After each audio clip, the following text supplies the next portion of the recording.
बिपिन चंद्र द्वारा लिखी गई पुस्तक आधुनिक भारत का इतिहास की भूमिका। मुगल साम्राज्य के क्षय और पतन के पीछे एक नहीं बल्कि कई कारण थे। कई शक्तियां थीं जो इसके लिए जिम्मेदार थीं।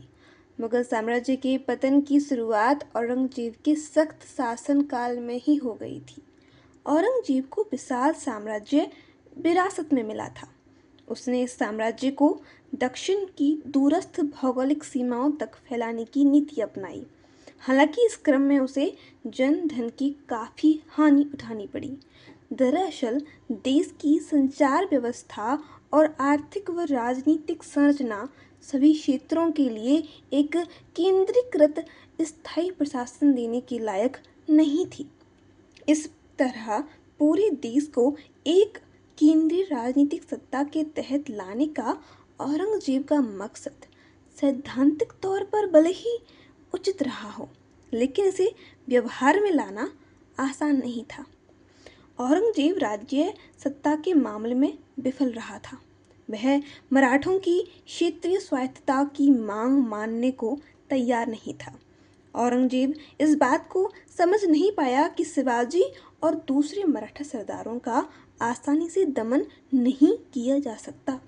इसी वजह से अकबर ने राजपूत राजाओं और प्रधानों के साथ गठबंधन बनाया था।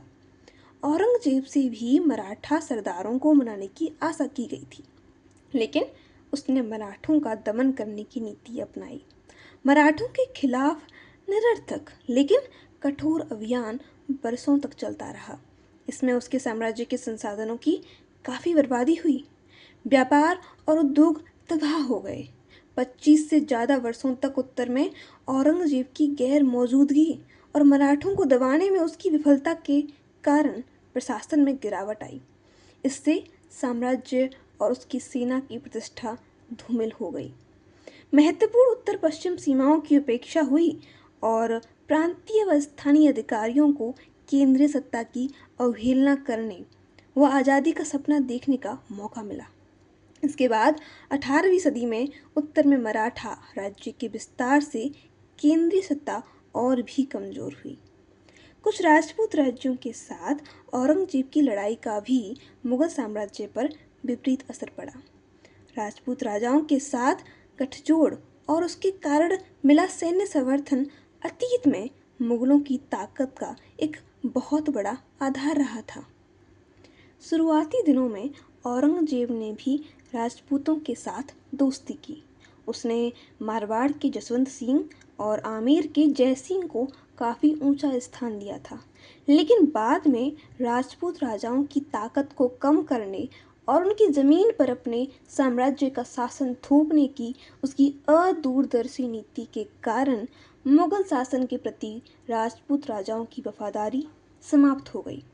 राजपूत राजाओं के साथ युद्ध के कारण साम्राज्य और कमज़ोर हुआ और अलगाववाद को बढ़ावा मिला। खासकर इसने हिंदुओं और मुसलमानों के उच्च वर्ग के बीच दीवार खड़ी करने का काम किया। सतनामी, जाट और सिख विद्रोह के कारण दिल्ली के आसपास के नाजुक क्षेत्रों में औरंगजेब शासन की ताकत को चुनौती मिली। हालांकि इन विद्रोहों में शामिल लोगों की संख्या बहुत अधिक नहीं थी, फिर भी अच्छा जन आधार होने के कारण इसका खासा महत्व था। किसान उनकी ताकत थे। मुगल राजस्व अधिकारियों ने इन सभी का दमन किया था। इन विद्रोहों से पता चलता है कि जमींदारों, कुलीनों और राज्य के सामंती शोषण से किसान काफ़ी असंतुष्ट थे। औरंगजेब की धार्मिक रूढ़िवादिता और हिंदू शासकों के प्रति उसकी नीति ने मुगल साम्राज्य के स्थायित्व को काफ़ी नुकसान पहुंचाया। अकबर, जहांगीर और शाहजहां के शासनकाल में मुगल शासन धर्मनिरपेक्ष था। उस वक्त लोगों की धार्मिक आस्था और रीति रिवाजों में शासन कोई दखल नहीं देता था। हिंदुओं और मुसलमानों के बीच दोस्ताना संबंधों को बढ़ावा दिया जाता था और अलग अलग क्षेत्रों और धर्मों के लोगों के लिए शासन के उच्च पदों का दरवाज़ा खुला हुआ था। यही सब मुगल शासन के स्थायित्व का मूल आधार था। राजपूत राजाओं के साथ मुगलों के गठजोड़ में इस नीति की झलक मिलती है, लेकिन औरंगजेब ने जजिया लागू कर उत्तर में हिंदुओं के कई मंदिरों को तोड़कर और हिंदुओं पर खास तरह का प्रतिबंध लगाकर इस नीति के उलट काम करने की कोशिश की। उसने हिंदुओं को अलग थलग कर दिया, मुगल समाज को खंडित किया और खासकर हिंदुओं और उच्च वर्ग के मुसलमानों के बीच खाई को चौड़ा किया। औरंगजेब ने इस तरह की धार्मिक नीति को अपने शासन के बाद के दिनों में अख्तियार किया था। औरंगजेब के उत्तराधिकारियों ने इन नीतियों को बहुत तेजी से छोड़ दिया। औरंगजेब की मृत्यु के कुछ सालों के अंदर जजिया को समाप्त कर दिया गया। राजपूतों और दूसरे हिंदुओं के साथ अच्छे संबंध जल्द ही फिर से बहाल कर दिए गए। बाद के मुगल शासकों के काल में अजीत सिंह राठौड़ और सवाई जयसिंह जैसे लोगों को शासन में काफ़ी ऊंचा स्थान मिला। साहू राजा और मराठा सरदारों के साथ धार्मिक आधार के बजाय राजनीतिक स्तर पर संबंध विकसित किए गए। यहाँ इस बात का ध्यान भी रखा जाना चाहिए कि 18वीं सदी के राजपूत, जाट, मराठा और सिख सरदारों ने हिंदुओं के संरक्षक के तौर पर काम नहीं किया था। धार्मिक एकजुटता के बजाय सत्ता और धन उनके लिए ज़्यादा अहम था। उन लोगों ने मुसलमानों की तरह ही हिंदुओं को अक्सर लूटा और मारा था। हकीकत में उस वक्त ना तो हिंदू और ना ही मुसलमान एकजुट समुदाय था। दोनों ही धार्मिक समुदायों के उच्च वर्ग के लोग शासक वर्ग में शामिल थे, जबकि समाज का बहुसंख्यक तबका किसानों और काश्तकारों का था। ये किसान और काश्तकार हिंदू और मुसलमान दोनों ही थे। हिंदू और मुसलमान कुलीन वर्ग के लोग अपने राजनीतिक हितों को साधने के लिए कभी कभी प्रचार के हथियार के रूप में धर्म का इस्तेमाल करते थे, लेकिन अधिकांश समय ये लोग सत्ता, जमीन और पैसे के लिए अपने अपने धर्म के लोग के खिलाफ आपसी गठजोड़ बनाए रखते थे। हिंदू और मुसलमान कुलीन, जमींदार और सूबेदार आम लोगों का दमन व शोषण निर्ममता के साथ करते थे। दमन करते वक्त भी इस बात की परवाह नहीं करते थे कि दमन हिंदू का हो रहा है या मुसलमान का। महाराष्ट्र या राजपूताना के हिंदू किसानों को उतना ही भूमि राजस्व देना पड़ता था जितना आगरा, बंगाल या अवध के हिंदू या मुसलमान किसान देते थे। मतलब यह है कि हिंदू और मुसलमान समुदाय के उच्च वर्ग के लोगों के बीच सौहार्दपूर्ण सांस्कृतिक व सामाजिक रिश्ता बना हुआ था। औरंगजेब ने साम्राज्य के सामने बहुत सारी अनसुलझी समस्याएं छोड़ दी थीं, लेकिन उसकी मृत्यु के बाद उत्तराधिकार को लेकर हुई लड़ाइयों के कारण स्थिति और बिगड़ गई। उत्तराधिकार का कोई तय नियम न होने के कारण राजा की मृत्यु के बाद मुगल वंश में हर बार शासन की बागडोर संभालने को लेकर गृह युद्ध छिड़ जाता था। 18वीं सदी के दौरान उत्तराधिकार को लेकर होने वाली लड़ाइयाँ ज़्यादा तेज और विध्वंसक हो गईं। इनके कारण जान माल की काफ़ी क्षति हुई। हजारों प्रशिक्षित सैनिक और सैकड़ों युद्ध कमांडर व अफसर मारे गए। गृह युद्ध के कारण साम्राज्य का प्रशासन कमजोर हुआ। साम्राज्य की रीढ़ कुलीन वर्ग था, लेकिन ये वर्ग आपस में ही लड़ने लगा। केंद्र में अनिश्चितता और राजनीतिक अव्यवस्था का फायदा उठाकर कई स्थानीय सूबेदारों और अधिकारियों ने अपनी स्थिति मजबूत करने, ज़्यादा स्वायत्तता हासिल करने और अपने पद को वंशानुगत बनाने की कोशिश शुरू कर दी। अगर शासन पर अधिकार योग्य, दूरदर्शी और कर्मठ शासकों को मिलता तो औरंगजेब के शासन काल की कमजोरियों और उत्तराधिकार को लेकर हुई लड़ाइयों से हुई हानि को दूर किया जा सकता था। लेकिन दुर्भाग्यवश बहादुर शाह के संक्षिप्त शासनकाल को छोड़कर सारे बेकार, कमजोर और विलासिता पसंद लोग शासक बनते गए। तानाशाही और राजतंत्रीय व्यवस्था में शासक का आचरण और व्यक्तित्व ही तो अहम भूमिका अदा करता है, लेकिन इसके साथ ही सिर्फ इस एक कारण को ज़्यादा अहमियत नहीं दी जा सकती। औरंगजेब ना तो कमज़ोर और ना ही पतित था, वो काफ़ी योग्य और क्षमतावान था। वो राजाओं की आम खामियों से मुक्त था और बहुत साधारण और सादगीपूर्ण जीवन व्यतीत करता था।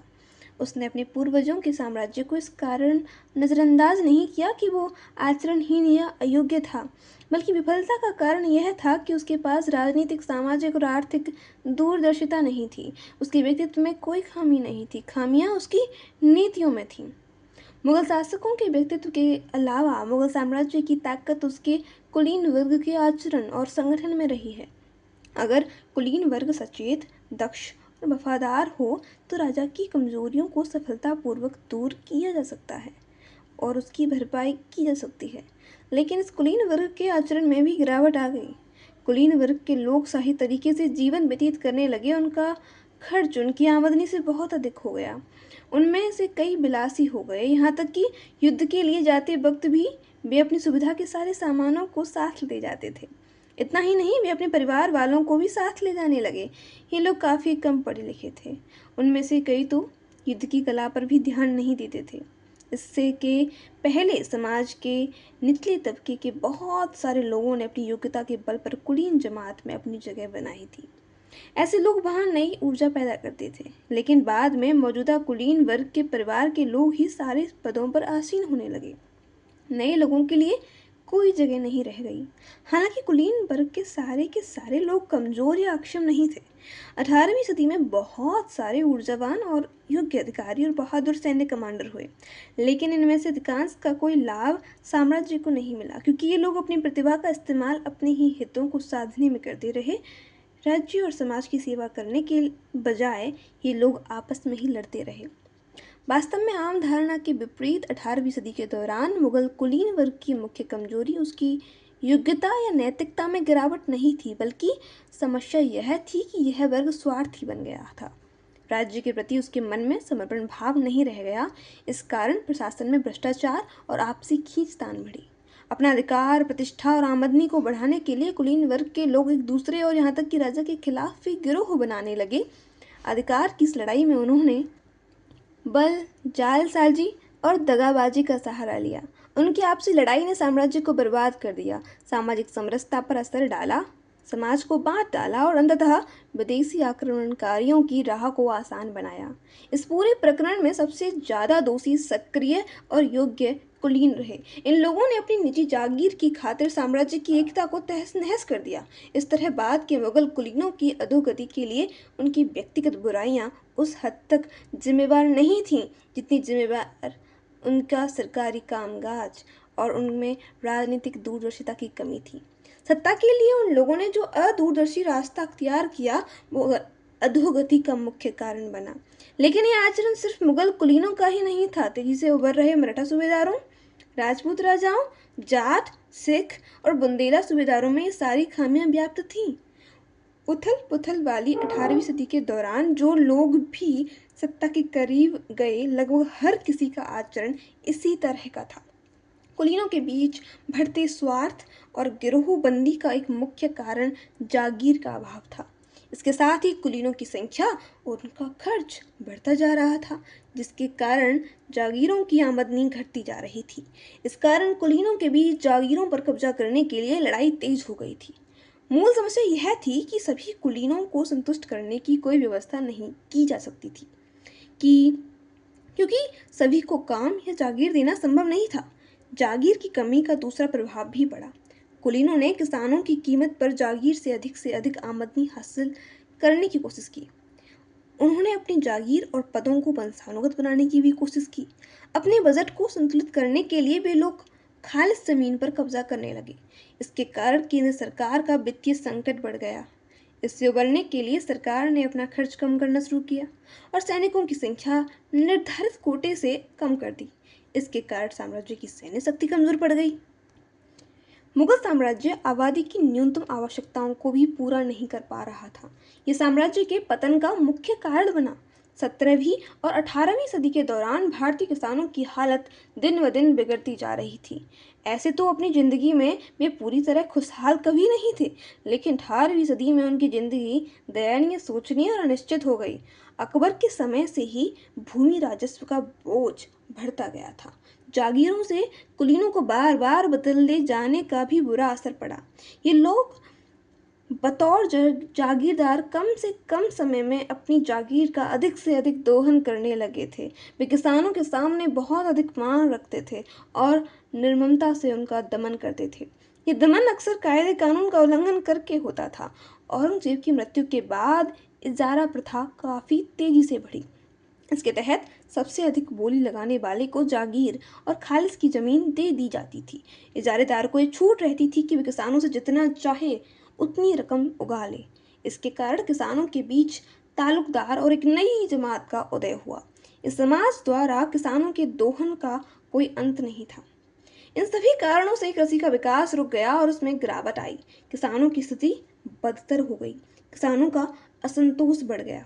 ऐसे भी उदाहरण देखने में आए जब किसानों ने कर देने के डर से अपनी जमीन ही छोड़ दी। सतनामी, जाट और सिख विद्रोह के रूप में भी किसानों के संतोष को अभिव्यक्ति मिली।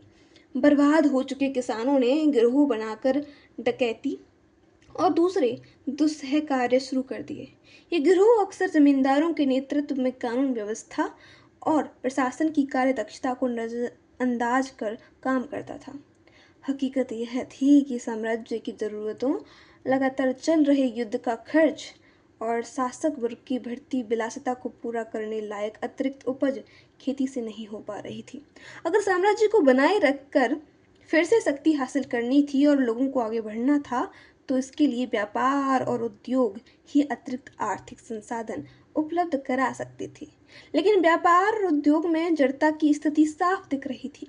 इसमें कोई संदेह नहीं कि साम्राज्य की स्थापना ने व्यापार और उद्योग को कई तरीकों से बढ़ावा दिया था और भारत का औद्योगिक उत्पादन काफ़ी हद तक बढ़ा था। भारतीय उद्योग के उत्पाद गुणवत्ता और मात्रा दोनों ही स्तर पर उस वक्त के विश्व मानक से काफ़ी ऊपर थे। लेकिन विज्ञान और तकनीक के क्षेत्र में भारतीय उद्योग का कोई विकास नहीं हो पा रहा था, जबकि उस वक्त यूरोप में इस स्तर पर काफ़ी विकास हो चुका था। इसी तरह संचार की खराब स्थिति और अपने आप से संतुष्ट हो जाने की ग्रामीण अर्थव्यवस्था की प्रकृति का भी व्यापार के विकास पर बुरा असर पड़ा। इसके अलावा धन और राजस्व के स्रोत के रूप में जमीन पर ज़्यादा जोर दिए जाने के कारण विदेश व्यापार और नौसेना की उपेक्षा हुई। संभवतः बढ़िया से बढ़िया राजा और कुलीन भी इस स्थिति को बदल नहीं सकते थे। वैज्ञानिक और तकनीकी विकास और सामाजिक, आर्थिक व राजनीतिक क्रांति के अभाव में यूरोप की तुलना में भारत पिछड़ गया और अंततः इसके दबाव की चपेट में आ गया।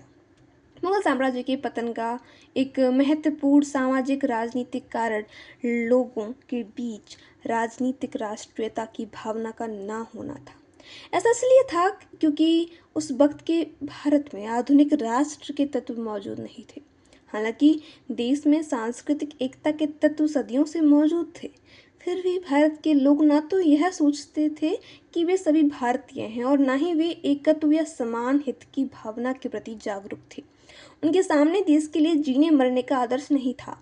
इसके विपरीत लोगों की निष्ठा व्यक्ति, कुल, जाति और धार्मिक संप्रदाय के प्रति थी।